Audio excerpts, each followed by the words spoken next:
welcome everybody. This is a talk that I plan to keep mostly non-technical, and the purpose of this talk is just to introduce you to the amazing things happening in the number theory side that can help quantum computer scientists like you. So I don't have a quantum computing background, to be honest. I am a number theorist, and but I did sort of fall into this territory recently because of some amazing mathematical connections that I'm going to tell you about. So this is a picture of Ramanujan. Ramanujan has a very romantic story. He was a self-taught mathematician, came from like pretty much nowhere in India. Uh, Back then it was pretty much nowhere. Now I'm sure there's a lot in the near his birthplace. I think it's where the Sastra University is. So he famously wrote a letter to G.H. Hardy saying that these are some amazing mathematical discoveries, and most people thought that he was a crackpot, but G.H. Hardy actually decided to invite him to Cambridge. And one main reason why I was inspired to give this talk was because G.H. Hardy wrote in his sort of biographical book, it's called A Mathematician's Apology, that none of the number theoretical research that I have done has any use for mankind. It's only for purely aesthetic purposes. And today I'm going to tell you how that was proven wrong, and more specifically, it was proven wrong in the context of quantum computing. So I'll keep it very simple. So this is it's a very complicated function. It's a function called the Ramanujan's tau function, and it is an infinite product over these factors of 1 minus q to the n. And it was studied by Ramanujan in 1916. And the purpose of studying this for Ramanujan was the study of partition functions. Partition, the number of ways n can be written. Let's say 5 can be written as a sum of arbitrarily many integers. If you watch the movie The Man Who Knew Infinity, there's a very good subplot about this where Ramanujan gets challenged by Major McMahon, who computed these partitions. So anyway, so Ramanujan was interested in this tau function, and he wrote about it in a paper in 1916, and he observed the following 3 facts about which are now facts. Of course, now they're theorems. He observed these following facts. He said that if you look at these numbers, so this is 1, this is 24, this is 252, okay, it's minus 24, etc. If you look at these numbers and you call them tau n, which gives the name of the function, it's the Ramanujan tau function, then the tau has the following properties. And I'm not going to go through all of them. Maybe it's not important at this moment. I should, yeah, maybe keep an eye on the time. Okay, very good. So, yeah, where was I? All right. So the point is, among some of his conjectures was this third very interesting conjecture, which was about the way this number tau grows as you increase it along prime numbers. And the first 2 turned out to be not that deep. It was shown by a model using Hecke operators. Okay, arguably Hecke operators are an entire thing in themselves. They're very deep. But the third one was such an elegant observation that it took mathematicians around 60, 70 years to get a working proof. It was shown by the works of Eichler, Andre Weil, Pierre Deline, Peterson, Shimura, Ihara, etc., etc. And it was finally settled in 1974. Okay, and what they proved with this line of work is that what Ramanujan had found is what is now called a modular form. And what he was proposing was that there are some special growth properties on the Fourier coefficients of these modular forms. And and uh, and then Peterson conjectured that not only is this true for Ramanujan tau function, if it is true, then it should also be true for all holomorphic cusp forms.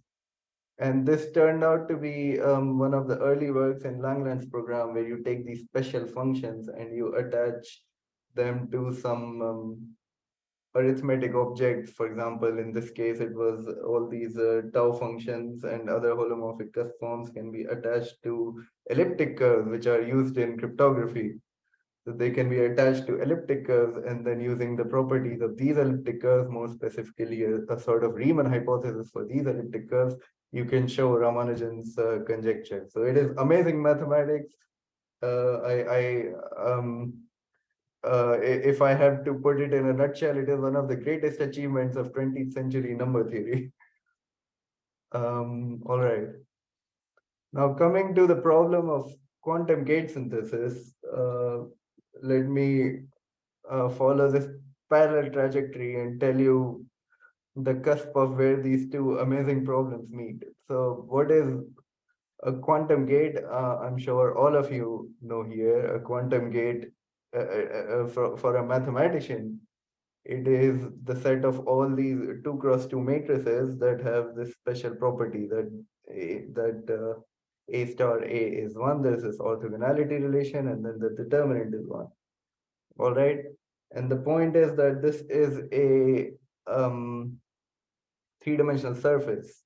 It is isomorphic to a 3-dimensional sphere that is embedded in 4 dimensions. And it is a Lie group, which means that it is a group with a structure of a surface, right? It is a very smooth set of points. Like think of R2, the plane, but this is like curved.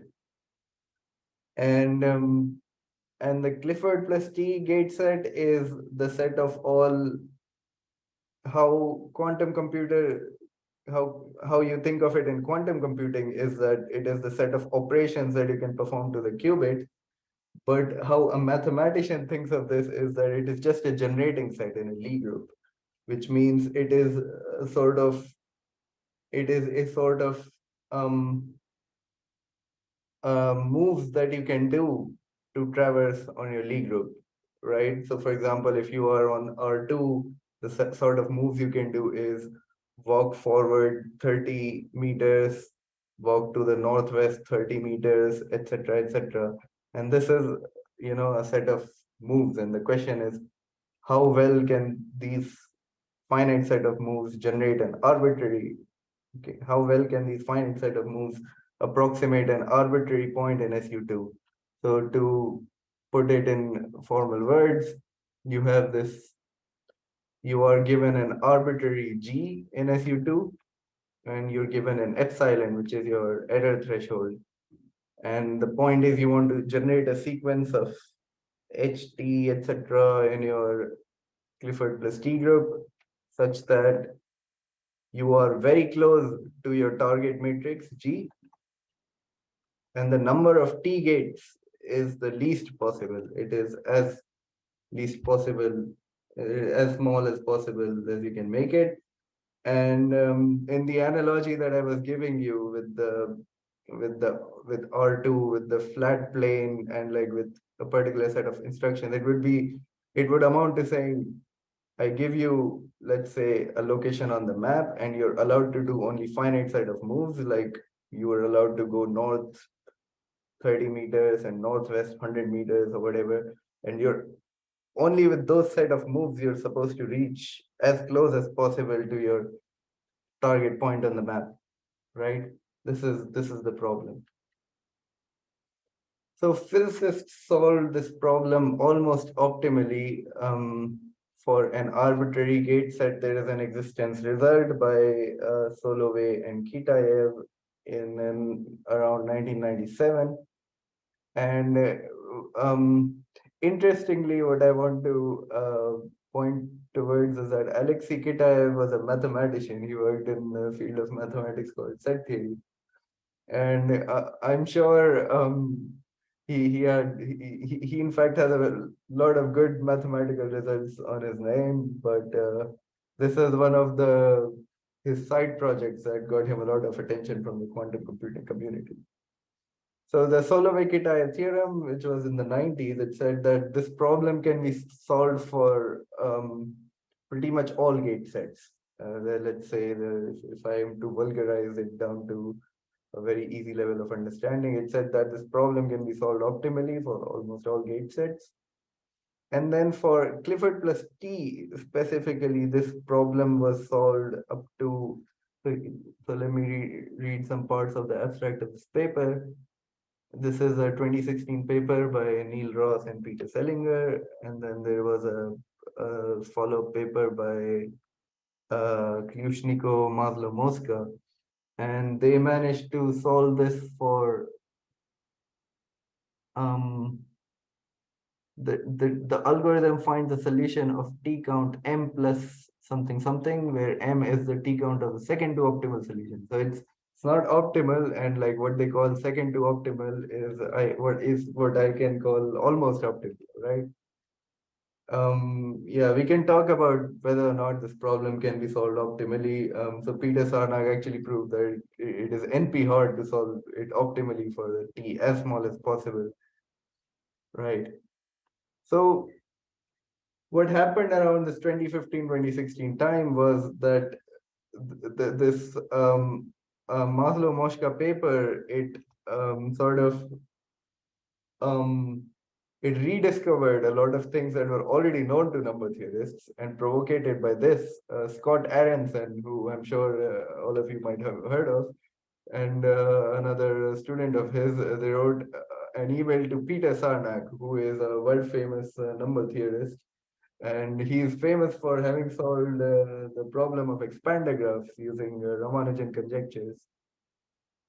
And Peter Sarnak, so this is a letter from Feb 2015, and he was so happy to receive this, and he wrote this handwritten email in reply to Scott Aronson and Andy, saying, thanks for pointing me to the papers.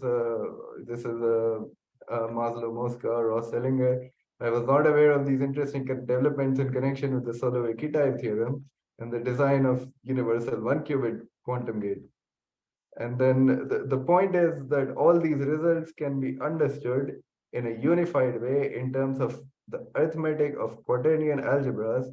Doing so clarifies, at least for Peter Sarnak and for a lot of number theorists, the constructions the constructions of Maslow, Mosca, or Selinger, and then with these he can prove some fundamental properties of these gates, as well as to relate them to some older and more recent developments. Let me outline what is the content of this excellent letter. It has led to a lot of flurry among number theorists, and in fact it also led to the 2020 Ramanujan Prize, who solved to Shai Evra, who solved the gate synthesis problem for the Q trait. Yes.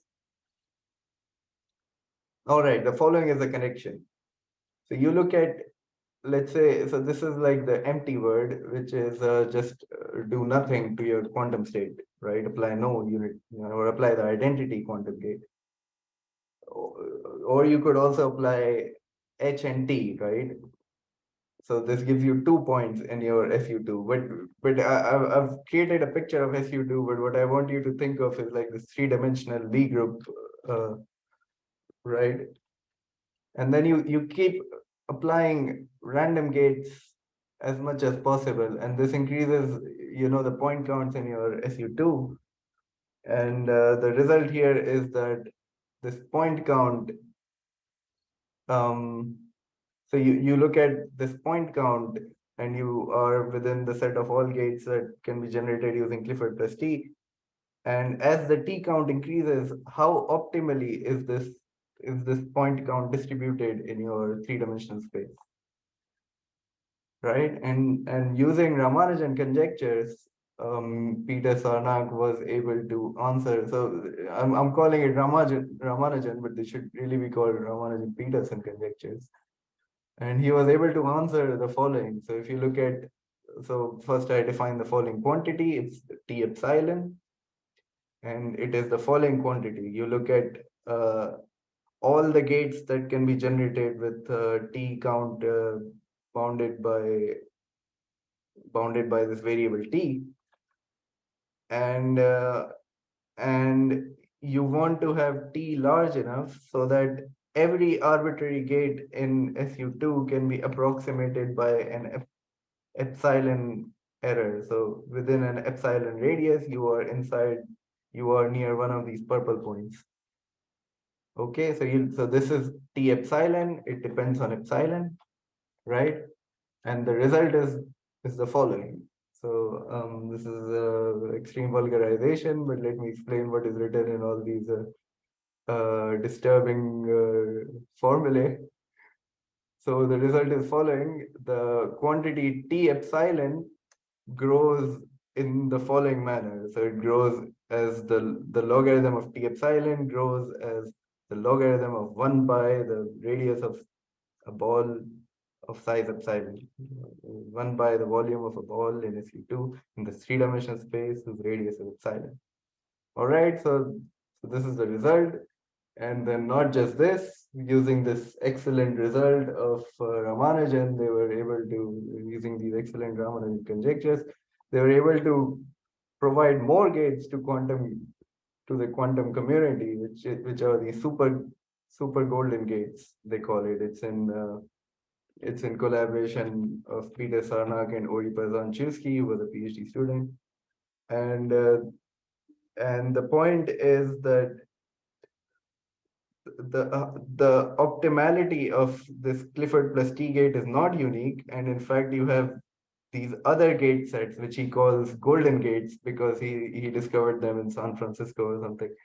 So there are these other golden gates that are just as optimal as the Clifford+T gate set in approximating an arbitrary SU2, right? And there are some algorithmic ramifications of this Quick comment. I was involved about a in. So minute I'm left. coming to. Sorry. You have a minute left. Yeah. We're just wrapping up. So this led to yeah. So where was I? So I was in an intern in a company in Cambridge, and I wanted. So they're now called Quantinuum, but earlier they were called Cambridge Quantum Computing, and it relates very well to this story of Ramanujan. And this is a software now available on GitHub. Some parts of it are not working. It works for Clifford+T, but my future plan is to expand it to these other gate sets of uh, given by us to Peter Sarnak, and hopefully I will work on this after I finish writing my PhD thesis. So this is the end of the talk. Thank you. Thank you, Nihar. So we have a comment, not a question. So 1 qubit gates are a member of a much bigger group U2, not the smaller subset SU2. Right. So yeah, this is it's up to phase, of course. Yes. Yeah. So we're ignoring phase because it's 1 qubit, but yeah, but the phase is like an easy problem to solve when quantum gates into. So we don't talk